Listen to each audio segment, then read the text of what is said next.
عربیت کے بڑے بڑے ماہر عربیت کے وہ بھی پھسل گئے صفات باری تعالیٰ کے حوالے سے عقیدے میں۔ اس کی وجہ یہ ہوئی کہ یہ بہت سینسیٹیو، بہت حساس مسئلہ ہے۔ اس مسئلے میں انسان پڑھنے سے پہلے پورے طور پر صحابہ، تابعین، تبع تابعین اور ائمہ دین کا منہج، ان کا عقیدہ اور ان کے اقوال، ان کی قرآنی آیات کی تفاسیر وہ غور سے پڑھے، اور اگر وہ کہے کہ میں ان سے بے نیاز ہو کر عقیدے میں کامیاب ہو جاؤں گا اور عقیدہ میں قرآن و سنت کے مطابق بنا لوں گا، تو یہ بہت بڑی بھول ہے۔ اور اسی بھول میں پہلے بہت سے لوگ پڑے ہیں۔ یہ جتنے معتزلہ ہیں، جہمیہ ہیں، معطلہ ہیں، مشبہہ ہیں، مجسمہ ہیں، یہ سارے کے سارے اسی وجہ سے گمراہی میں پڑے کہ انہوں نے اپنی عقل یا عربیت کے زور پہ قرآن کریم کی آیات سے اللہ تبارک و تعالیٰ کی صفات کے مسئلے کو سمجھنا چاہا، گمراہی کا شکار ہو گئے۔ اور مرزا صاحب تو بالکل عربیت سے بھی ناواقف ہیں، عربی زبان سے ان کا کوئی لینا دینا سرے سے نہیں ہے۔ یہ بات پہلے ہم کئی دفعہ عرض کر چکے ہیں کہ مرزا صاحب عربیت سے بالکل کورے ہیں، اور جو شخص عربی زبان بھی نہ جانتا ہو، اس سے کلی طور پر ناواقف ہو، وہ شخص بیچارہ فہم سلف کو بھی چھوڑ دے، محدثین ائمہ دین کو، صحابہ، تابعین، تبع تابعین کو بھی سائڈ پہ کر دے۔ اور میں آج بتانے والا ہوں کہ پہلے مرزا صاحب کیا کہا کرتے تھے اور اب کیا کہتے ہیں سلف صالحین کے بارے میں، صحابہ، تابعین، تبع تابعین اور ائمہ دین کے بارے میں ان کی رائے کیا ہے۔ تو عرض یہ کر رہا ہوں کہ عربیت سے جو شخص بالکل کورا ہے اور سلف صالحین کو بھی اس نے چھوڑ دیا ہے، وہ کیسے گمراہی سے بچ سکتا ہے اور کیسے قرآن کریم کو سمجھ سکتا ہے، اور ایسے سینسیٹیو، ایسے حساس ایشو کو وہ ڈسکس کر رہا ہے، اور اپنے اس کا خیال یہ ہے، زعم باطل یہ ہے کہ وہ جناب پوری دنیا میں لوگوں کو اسلام سکھا رہا ہے، نعوذ باللہ۔ اب دیکھیں مرزا صاحب کا حال کیا ہے۔ میں شروع میں ہی یہاں عرض کر دوں تمہیداً ہی کہ مرزا صاحب کو اس مسئلے میں قطعاً نہیں پڑھنا چاہیے تھا۔ اس مسئلے میں انہوں نے اپنی زبان کھول کر بہت بڑی حماقت کی ہے، بہت بڑی غلطی کی ہے۔ قرآن کریم کی آیات کا ترجمہ دور کی بات ہے، قرآن کریم کی آیات کو صحیح طور پر پڑھ نہیں سکتے مرزا صاحب۔ یہ مسئلہ استواء اور مسئلہ معیت کے بارے میں گفتگو کرتے ہوئے انہوں نے کہا وَهُوَ مَعَهُمْ أَيْنَمَا كَانُوا، وَهُوَ مَعَهُمْ أَيْنَمَا كَانُوا، وَهُوَ مَعَهُمْ أَيْنَمَا كَانُوا، تم جہاں کہیں بھی ہو وہ تمہارے ساتھ ہوتا ہے۔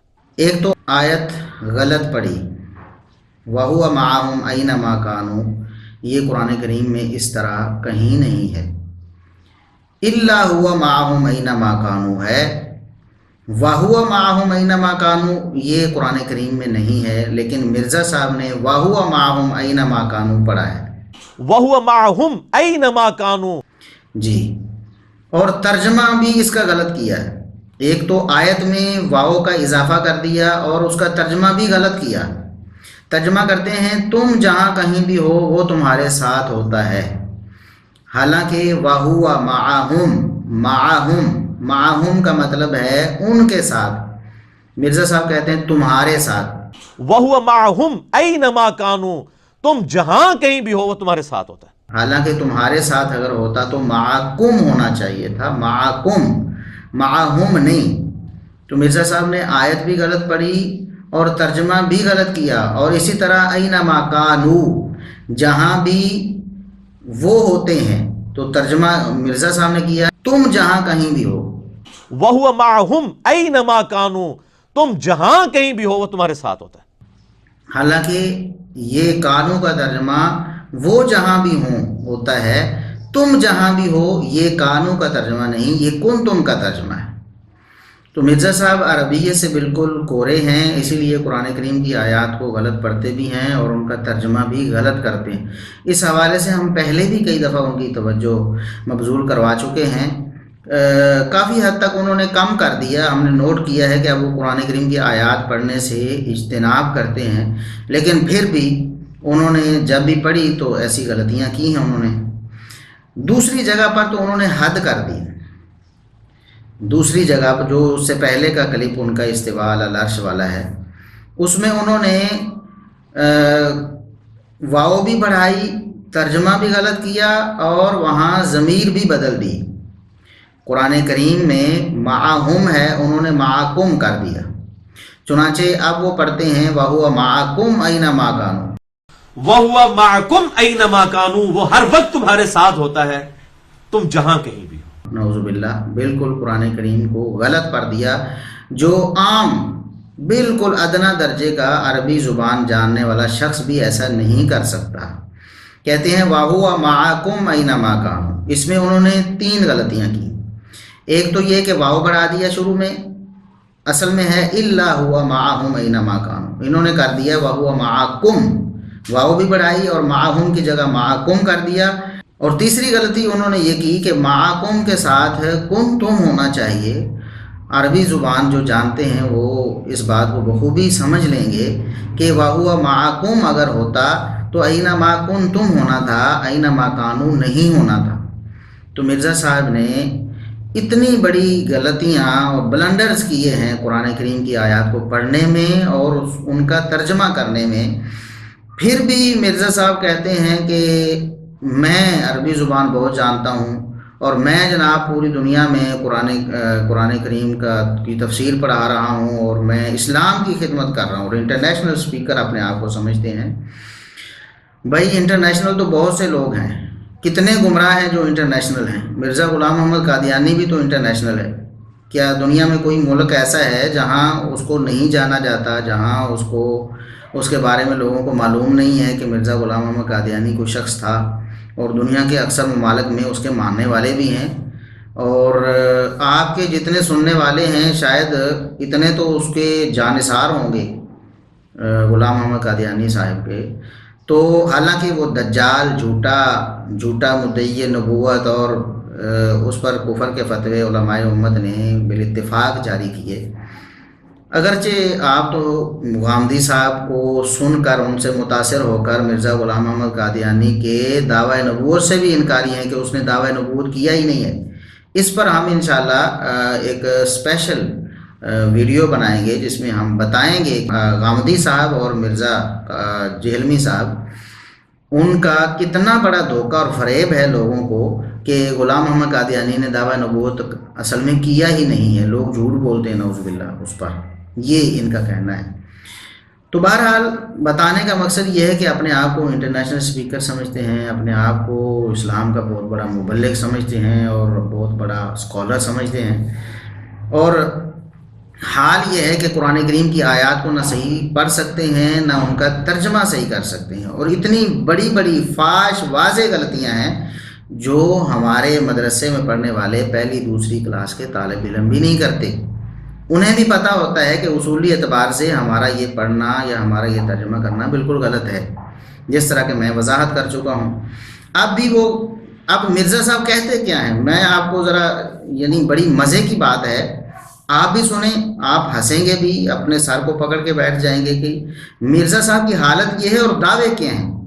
کہتے ہیں کہ کسی زندہ یا مردہ عالم دین کی تقریر مجھے لا کر دے دیں، میں اس میں سے صرف و نحو کی غلطیاں نکالوں گا، نہ نکال سکوں تو مجھے آ کے پکڑ لینا۔ زندہ اور مردہ کسی عالم دین کی تقریر مجھے دیں، میں اس کے اندر صرف نحو کی غلطیاں نکالوں گا، میں نکال کے بتاؤں گا، نہ نکال سکوں نا مجھے آ کے پکڑ لیں۔ کہتے ہیں کہ کسی عالم کی کوئی تقریر، وہ فوت ہو چکا ہو یا موجود ہو، اس کی تقریر سے میں صرف نحو کی غلطیاں نکالوں گا۔ وہ مرزا صاحب صرف نحو کا آپ کو سیگا نہیں آتا، آپ یہ نہیں بتا سکتے کہ صرف اور نحو کیا سیگے ہیں، ان کا معنی کیا ہے یہ آپ نہیں بتا سکتے، تو صرف نحو کی غلطیاں، اس فن کو جاننا اور اس فن کو پڑھنے والے اور اس پر عبور رکھنے والے ان کی غلطیاں نکالنے کا دعویٰ، اللہ کا خوف کریں مرزا صاحب۔ آپ اب لوگ گھاس تو نہیں کھاتے ہیں، اب لوگوں کے سامنے یہ ساری چیزیں جا رہی ہیں نا، لوگ سن رہے ہیں کہ آپ کے پاس کتنا علم ہے، یہ عربی کو آپ کتنا جانتے ہیں، صرف نحو کو تو آپ نے ہاتھ بھی نہیں کبھی لگایا مرزا صاحب، یہ اس کی تعریف بھی آپ نہیں بتا سکتے، اس کا معنی بھی نہیں بتا سکتے، اور اس کے بارے میں مہارت کا دعویٰ کرنا اور ماہرین صرف و نحو کی غلطیاں نکالنے کا دعویٰ کرنا، یہ تو دیوانے کی بڑھ ہے مرزا صاحب، کتنا مضحکہ خیز آپ کا دعویٰ ہے۔ یہ تو کوئی ایسے جیسے میں نے انجینئرنگ پڑھی نہیں ہوئی، میٹرک میں نے سائنس سے کی ہے، اس کے بعد میں نے اپنا شعبہ ہی چینج کر لیا، میں آرٹس کی طرف آ گیا، اسلامک اسٹڈیز میں نے پی ایچ ڈی بھی کر لی۔ تو میں اب یہ دعویٰ کروں انجینئرنگ نہ پڑھ کے کہ میں جناب ایٹم بم میں جو لوگ بنانے میں غلطیاں کی ہیں سائنسدانوں نے، ڈاکٹر عبد القدیر خان نے جہاں جہاں غلطی کی ہے ایٹم بم میرے سامنے لاؤ، میں بتاؤں گا کہ یہاں جہاں غلطی کی ہے، تو میں کتنا بڑا یعنی یہ مزاح کا خیز میرا دعویٰ ہوگا۔ تو مرزا صاحب بالکل آپ کا یہ دعویٰ اسی طرح ہے، عربی زبان آپ سمجھتے نہیں، آپ پڑھ نہیں سکتے، آپ ترجمہ صحیح نہیں کر سکتے، اور دعویٰ یہ ہے کہ میں بڑے بڑے علماء کی صرف و نحو کی غلطیاں نکالوں گا۔ مرزا صاحب غلطیاں نکالنا علماء کی تو دور کی بات ہے، ہمارے جیسے طالب علموں کے سامنے آپ 2 منٹ بیٹھ نہیں سکتے، آج تک آپ بیٹھے نہیں، حالانکہ ہم نے آپ کو بار بار یہ یقین دلایا ہے کہ ہم کوئی لڑائی نہیں کریں گے۔ یہ آپ کے بہانے تھے کہ ہم لوگ لڑائی کرتے ہیں جی، لوگ ایسے کرتے ہیں۔ ہم نے آپ سے کہا کہ آپ کا گھر ہوگا، آپ کی بیٹھک، آپ کی نشست، آپ کی اکیڈمی، جو بھی آپ کی جگہ ہوگی، بندے آپ 100 بلائیں، 50 بلائیں، 500 بلائیں، 1000 بلائیں، آپ کے لوگ ہوں گے۔ میں اکیلا جانے کے لیے وہاں تیار، آپ کے پاس آنے کے لیے تیار ہوں، اکیلا آؤں گا۔ میرے پاس آپ تلاشی لے لیں، کوئی اسلحہ نہیں ہوگا، ہاں علم کا اسلحہ ہوگا جس کا آپ مقابلہ نہیں کر سکتے۔ ہم بیٹھ جائیں گے اور آپ اس کو لائیو چلائیں، آپ ریکارڈ کریں، آپ اس کو یوٹیوب پہ ڈالیں، آپ اس کو فیس بک پہ ڈالیں، آپ اس کو سوشل میڈیا پہ بھیجیں، لوگوں کو بتائیں کہ دیکھیں یہ بات چیت ہوئی اور میں نے یہ دلائل دیے۔ ہمارے ساتھ آپ بیٹھیں تو صحیح۔ آپ دیکھو کتنی بڑی بڑی بڑکیں مارا کرتے تھے کہ ڈاکٹر ذاکر نائک صاحب میرے ساتھ بات کریں، اور ڈاکٹر ذاکر نائک صاحب جن سے بات کرنا یا جن کا آپ کے ساتھ بات کرنا ممکن ہی نہیں ہے، ان کے ساتھ آپ کہتے ہیں میں بات کروں، میرے ساتھ وہ بیٹھیں، اور جو لوگ آپ کے پاس موجود ہیں آپ میں اتنی جرت اور ہمت نہیں کہ ان کے ساتھ آپ بیٹھ جائیں۔ ہم ٹیبل ٹاک کرنے کے لیے آپ کے تیار ہیں، آپ سے ٹیبل ٹاک کرنے کے لیے، اور میں اللہ کو گواہ بنا کر یہ کہہ رہا ہوں کہ ہم اصلاح کی نیت سے لوگوں کی اور آپ کی اصلاح کرنے کے لیے اس بات کو بار بار دہراتے ہیں۔ کسی کی پگڑی اچھالنا، کسی کو نیچا دکھانا یا کسی کو ذلیل کرنا یہ قطعاً ہمارا مقصد نہیں۔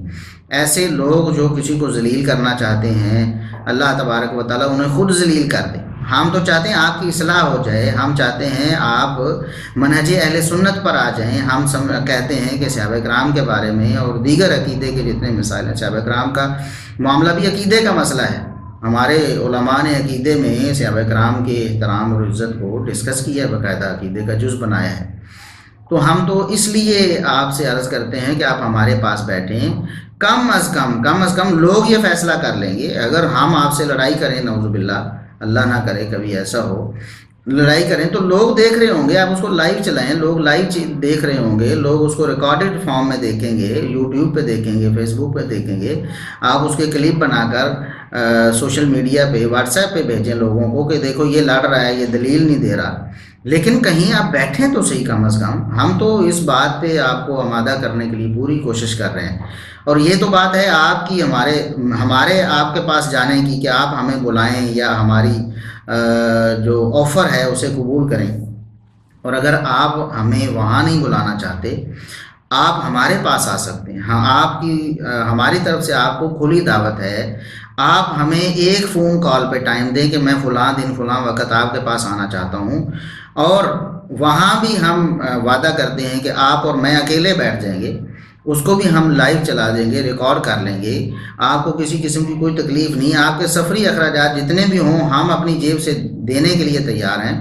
آپ ہمارے پاس تشریف لائیں، آپ کی خدمت بھی کریں گے، آپ کی عزت اور احترام، مہمان جو ہوتا ہے اس کی عزت اور احترام ہے، چاہے اس کا عقیدہ منہج کوئی بھی ہے۔ تو ہم تو ساری آفرز آپ کو کر چکے ہیں، اس کے باوجود آپ کے دعوے تو یہ ہیں کہ میں جناب بڑے بڑے علماء کی صرف و نحو کی غلطیاں نکالتا ہوں، لیکن حقیقت میں آپ کو مرزا صاحب صرف و نحو دور کی بات ہے، آپ کو عربیت کی عین سے بھی واقفیت نہیں ہے، اور یہ میں حقیقی بات کر رہا ہوں۔ آپ کو ذلیل رسوا کرنا مقصد نہیں ہے، مقصد یہ ہے کہ آپ کو آپ کی حقیقت پتہ چلے، لوگوں کو پتہ چلے جو گمراہ ہو رہے ہیں بغیر سوچے سمجھے اور اللہ کے فضل و کرم سے اب تو بہت سے لوگ واپس آ گئے ہیں، اور بھی آئیں گے انشاءاللہ۔ دعوت فکر ہے ان لوگوں کے لیے بھی، وہ ٹھنڈے دل سے پورے مطلب تعصب کی پٹی ہٹا کر پورے غور سے ہماری باتوں کو سنیں، دلیل کے مطابق ان باتوں کو پرکھیں، جس طرح بہت سے لوگوں نے پرکھا اور اللہ کے فضل و کرم سے انہوں نے مرزا صاحب سے اپنی جان چھڑائی۔